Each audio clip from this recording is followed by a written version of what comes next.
In this lesson, we will explore wireless infrastructure security. Wireless infrastructure security is a critical aspect of any organization's IT strategy, and as wireless networks have become increasingly widespread in our organization, it is very important that you understand how to secure them effectively.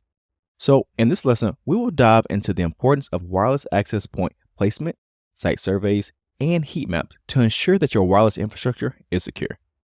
First, let's talk about where your wireless access points should be placed and installed. A wireless access point, also known as the WAP, is a device that allows wireless devices to connect to a wired network using the 802.11 Wi-Fi standards and protocols. The placement of these wireless access points is important to consider in terms of achieving both optimal network performance and increased levels of security. Your wireless access point placement will significantly impact the range, coverage, and the signal strength of your organization's wireless network. If you can properly place your wireless access points, you can ensure that your organization's wireless network will cover the entire physical area of your office spaces without leaving dead zones or areas without any coverage by wireless signals. However, proper access point placement isn't just about achieving good coverage for your networks, it is also a huge concern in terms of wireless security of your wireless network. If you place the wireless access point near a window or an external wall of your facility, the wireless signal may extend out past the physical boundaries of your building. This provides an increased coverage zone that could allow unauthorized individuals or threat actors to access your wireless network even if they are located outside of your facility. For example, a threat actor could park their car in your parking lot next to your building, and if an access point is located too close to the exterior wall of the building, then the wireless network signal could be obtained safely from the parking lot.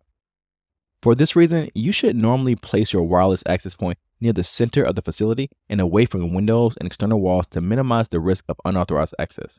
This is especially true if your wireless access points are using omnidirectional antennas that broadcast the signal 360 degrees in every direction. Alternatively, if you need to place a wireless access point on one of your exterior walls, then you should select a unidirectional antenna that only broadcasts the wireless signal in one direction, inwards towards your facility, and this will prevent an attacker from gaining access to the network from your parking lot or other areas outside of your facilities. When placing your wireless access point, you should always place the access point in a higher location, such as placing it on top of a shelf or mounting it to a ceiling. This will help maximize coverage and minimize interference with your wireless network. If you're trying to install a wireless network in a large building though, you will not be able to adequately cover the entire building with a single wireless access point. So instead, you need to install them in an extended service set or ESS configuration where multiple wireless access points work together to create one large merged coverage zone across the entire facility and provide seamless coverage as a user moves throughout the facility, automatically switching from one wireless access point to another while still remaining on the same enterprise network. When setting up multiple wireless access points that are working together in an extended service set configuration, it is important that you consider interference between different wireless access points since they are only a few channels that most wireless access points can support in the FCC approved frequency bands for wireless networks. The two most common types of interference are co-channel interference and adjacent channel interference.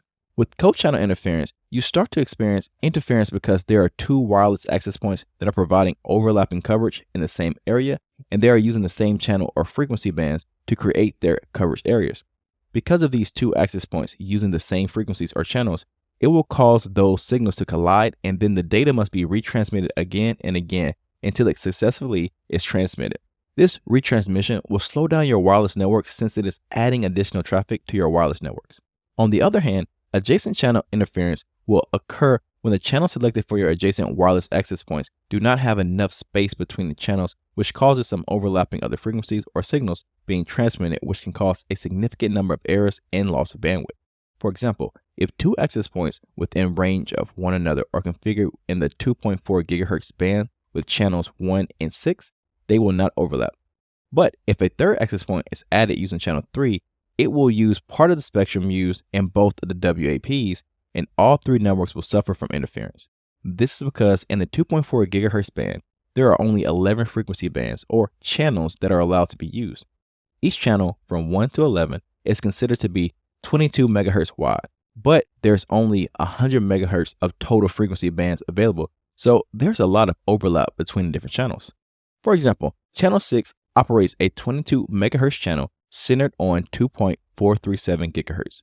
This means that there's a strong overlap with channels 5 and 7, and a little less interference with channels 4 and 8, Since channel 6 operates at a peak efficiency of 2.437 GHz, but then the strength of the signal deteriorates and weakens as the signal spreads out from 2.436 GHz to 2.448 GHz to create a circular channel pattern on the frequency chart.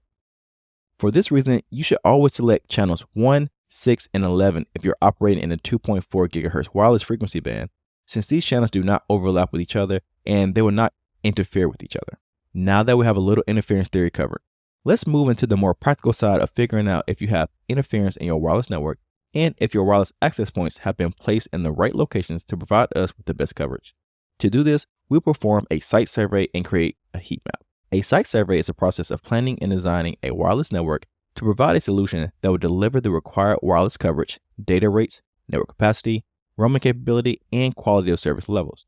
A site survey usually involves a site visit to test the radio frequency interference and to identify optimal installation locations for access points by scanning the airways in order to identify any device that is already configured and is operating in that wireless frequency band that we are considering using for our wireless network. During your site survey, you will usually create something known as a heat map.